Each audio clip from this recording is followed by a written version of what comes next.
Has anyone else had a really bad headache this week? Boy, my head is hurting. No, it's not because I've recently had my second AZ dose.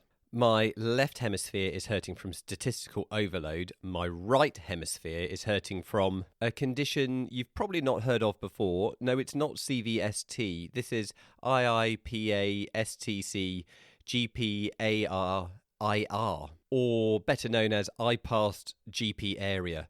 This is, of course, a rarer and more serious form of the I-PASS GP, which stands for the Information-Induced Patient Anxiety and Subsequent Telephone Contact with GP, a condition which, of course, we're all very familiar with for many, many years. But this adds on the extra twist at the end, area, of course, standing for A&E referral inevitably resulting.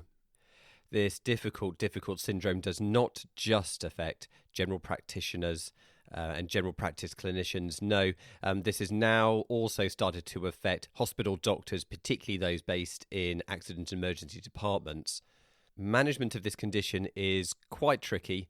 It usually involves a prolonged telephone conversation with a patient, followed by a tetchy prolonged conversation with an A&E specialist, followed by a sense of general disappointment and 2 paracetamol. For resistant cases, the Royal College of Radiologists initially recommended that every single person gets a head scan, although that recommendation has been subsequently removed and been replaced by the addition of 2 ibuprofen or 1 glass of wine. Just when you thought things couldn't get any more crazy, this is still the COVID pandemic. It's Friday, the 16th of April, and this is the Hot Topics podcast.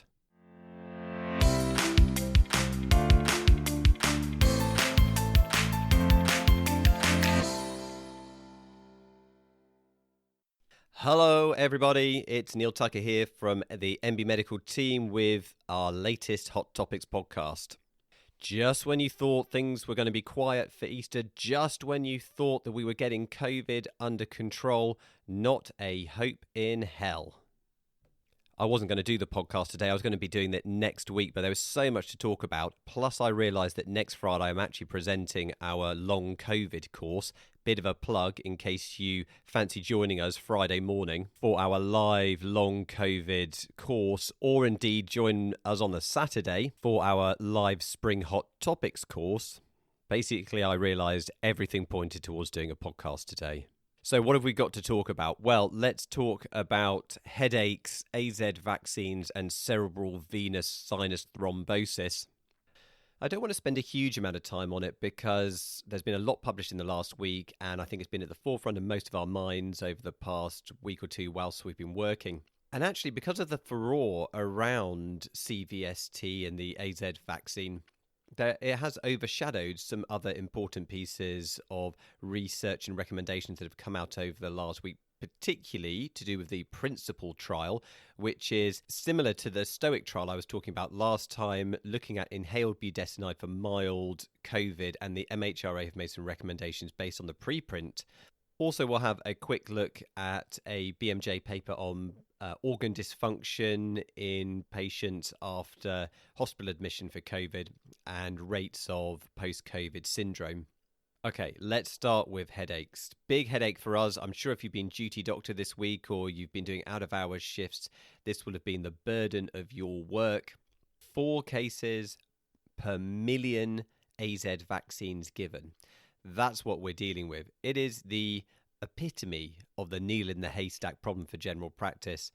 The reality is so many people get headaches. So many people get headaches after they've just had a vaccination, which often induces side effects, particularly in the younger population.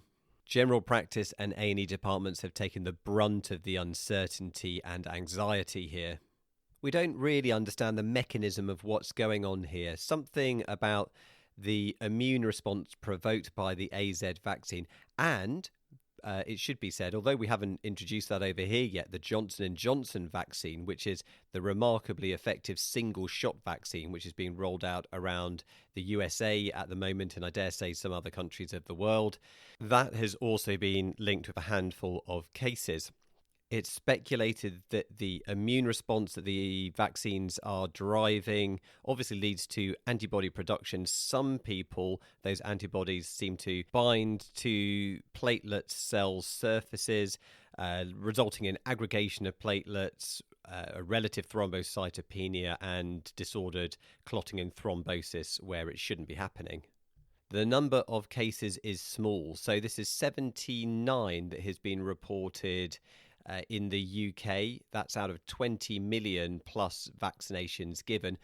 44 of those were cerebral venous sinus thrombosis. 35 of them were thrombosis in other major veins, including the splanchnic veins. Now, I haven't thought of those for a very long time, not since I was doing some revision for a surgical exam that I, on reflection, don't really know why I was bothering doing.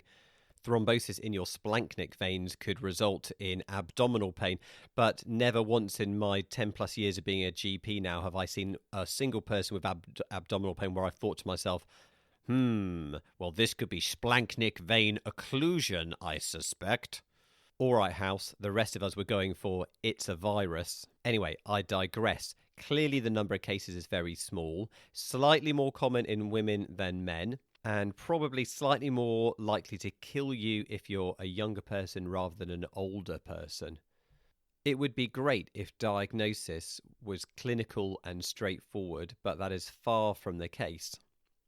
Most of us will have never seen a cerebral venous sinus thrombosis in our careers. They are normally very, very rare. I won't go into all the details now, but Simon Curtis, my boss at NB, has done a very, very good blog on the ways in which it may present. Go on the nbmedical.com website, and on the home page under the blog tab, you'll find it there.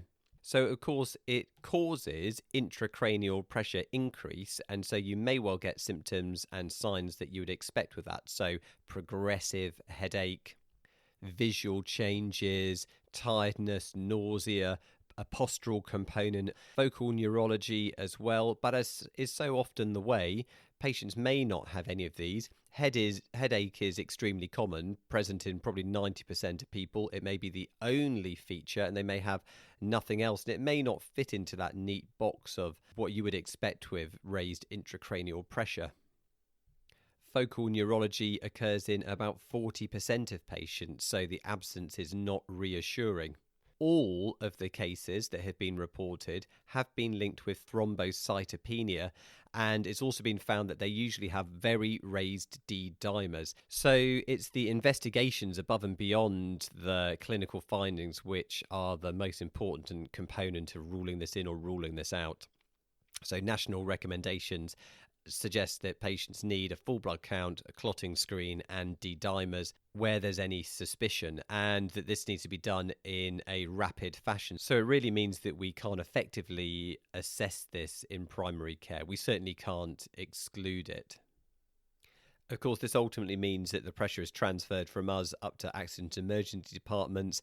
Lots of those have taken to making their own protocols. I've seen a few that do lots of tests, and I've seen some that just do a full blood count, and if their platelet levels are okay, then in their minds they've effectively ruled it out. I think it's probably important for us to remember that there's a lot of talk about CVST at the moment, but let's not forget that there's a range of different thrombosis that could happen. So it could be a PE, it could be this splanchnic vein occlusion, could be any other major vessel in the body, to be honest. So we just need to keep an open mind. We need to be aware of what vaccination they've had and when. We need to be aware about their other risk factors for thrombosis. Keep in mind new headache, new neurological features, but also shortness of breath, abdominal pain, petechiae, and where there's any doubt, investigate further. Meanwhile, the ethicists have been having a field day with all of this.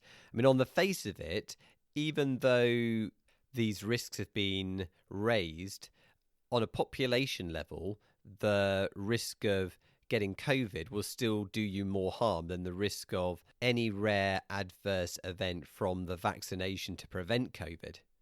So to most of us, it would still seem like a no-brainer that everyone should go and have the vaccine. Of course, if you're young, you might not see it that way, because if you are young, then your chance of being seriously ill with COVID is very, very small. And actually, it brings the risks versus the benefits much more onto parity. Hence why now otherwise fit under 30-year-olds are going to be offered an alternative where an alternative is available. But it's going to be interesting to see what all of this has done to vaccine uptake rates for the second doses and for younger people who are due for their first ones as well. On an individual level, if you're younger, I think actually it's quite a rational thought to be questioning whether the benefits are going to outweigh the risks for you. The complex bit comes on a population scale when we're trying to reduce transmission and we're trying to protect each other through herd immunity. Of course, it still makes sense to have every single person vaccinated, including the kids. How many parents are going to want their child to have an AZ vaccine? Perhaps not many at the moment, I suspect. And of course, there's been continued questions about whether the vaccine just prevents serious illness or whether it can truly reduce transmission as well. Perhaps we now have the first data suggesting that transmission rates are substantially reduced through vaccination. And this was a paper published by the CDC from the US. They found that 2 doses of either the Pfizer or the Moderna vaccines reduced transmission by 90%. So, in fact, what they were really looking at was the rates of prevented infection, which actually means that the rates of transmission blocking may be even higher if there was a reduction in viral shedding in those patients who ultimately do still become infected. Although whether that actually happens is still a big question. Nevertheless, it serves as a reminder about what we're trying to potentially achieve through a vaccination program, when all we've been hearing about in the news from the last couple of weeks is the negatives. Now, one really big positive to come out in the last few days is the preprint results of the Principle trial. On the last podcast, we talked about the STOIC trial, which is now published formally in the Lancet Respiratory. I'll put the link in the description. And you'll remember that this showed that the use of inhaled budesonide within the first few days of developing COVID versus usual care dramatically reduced the need for emergency care in those patients. The limitation of the STOIC study was small numbers, and so that's where the Principle study steps in. So this is a trial that's been running since the start of the pandemic. It's been looking at various different treatments or possible treatments for people who are managing their COVID within the community and might hopefully help stop needing them to go to hospital because things get worse. Late last year, they added inhaled budesonide to the list of treatments that they would compare against usual care. They've been collecting data throughout the second wave, and they've now got a much larger study population than the STOIC trial. So 751 patients taking budesonide versus just over 1,000 in the usual care groups. Just like STOIC, budesonide was given at a high dose, so 800 micrograms twice a day, and they took that for 14 days. There was 2 primary endpoints. So the first was self-reported recovery, and this was 3 days shorter on average. The second primary endpoint was rate of hospitalizations, and here there did appear to be a decrease. So 8.5% of participants receiving the active treatment were hospitalized or died versus 10.3% in the usual care groups. So about a 2% difference. However, this finding didn't reach statistical significance, and despite its size, the trial is just a bit underpowered to provide clarity on that. However, this is just an interim analysis, and there is some more data that's still going to be generated out of this over the next few months. So watch this space. Off the back of this and the STOIC trial, the MHRA has made a recommendation that whilst we shouldn't be using inhaled budesonide as a standard care, it can be considered off-label on a case-by-case basis for symptomatic COVID-19 positive patients. Now, the rub here is that the Principle trial was always aimed at older people, so they were recruiting patients 65 plus or age 50 with associated significant comorbidities. The STOIC trial, meanwhile, had a generally younger population, but the MHRA has only made this recommendation for this older cohort following the principal study participants. Of course, we're all individual practitioners. It may be that if you have someone who's younger, symptomatic in the community with COVID, that you decide inhaled budesonide might be something you want to prescribe. But currently, as it stands, it's only the older cohort who the establishment will have our back for. Nevertheless, this is still more good news for our community-based patients with COVID. It is a genuine treatment option that may modify the disease process, that may improve their outcomes both in the short and long term. And I think we should be very, very positive about this. More studies looking at the role of inhaled corticosteroids are underway. Probably they're going to be publishing fairly soon as well. If these confirm the positive results, it may well be that we are then given more freedom in a wider age range of patients. Okay, last paper of the day, and this was a BMJ retrospective cohort study published a week or so ago on post-COVID syndrome in individuals admitted to hospital. And I raise this because there's still clearly a lot that we don't know about long COVID or post-COVID syndrome as it's officially known. But we've all got patients who have got enduring problems thanks to COVID. This paper does not provide us answers as to why or indeed what to do about it, but it does just highlight the scale of the problem. So this is data from almost 50,000 patients, mean age 65, just over half of them were male, who had been admitted to hospital because of COVID, and then they were matched to other patients who had been in hospital over the last 10 years who did not have COVID. The average follow-up was for 140 days, so we're getting close to 5 months here, aren't we? Almost 1/3 of patients needed readmitting.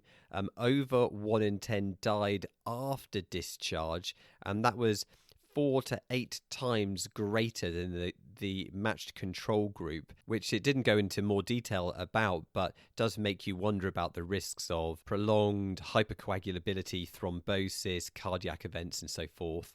And then respiratory disease, cardiovascular disease, and diabetes. That's the interesting curveball, isn't it? COVID-19 driving diabetes. All of these were substantially more common in those who had COVID-19 compared with those who hadn't. And interestingly, even more so in the younger population, so under 70, and also in ethnic minority groups.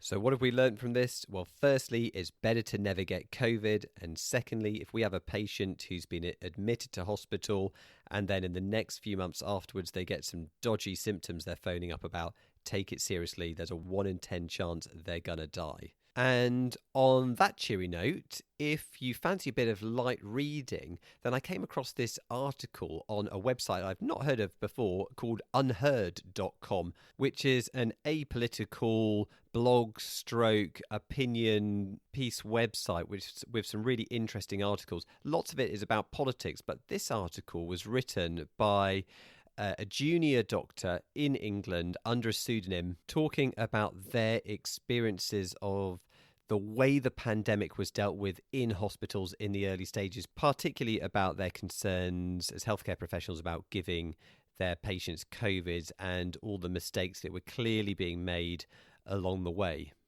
It's not particularly cheery, so make sure you've got some Netflix comedy to put on afterwards. There are clearly some parallels with the early days of the HIV epidemic. If the Channel 4 show It's a Sin is an accurate representation of what was going on in hospitals at the time. If you haven't watched It's a Sin, it's not an easy watch, but it's a really good piece of drama. Do check it out.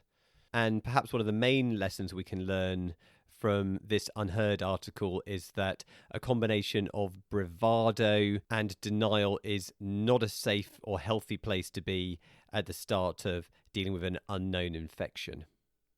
I will put the link in the description for the podcast if you do fancy having a read. As ever, let me know what you thought of that. So you can email us hottopics@mbmedical.com or find us on Twitter @GPHotTopics and of course on Facebook. I'll be back in 3 weeks, all being well, and hopefully by then the headache will have settled down.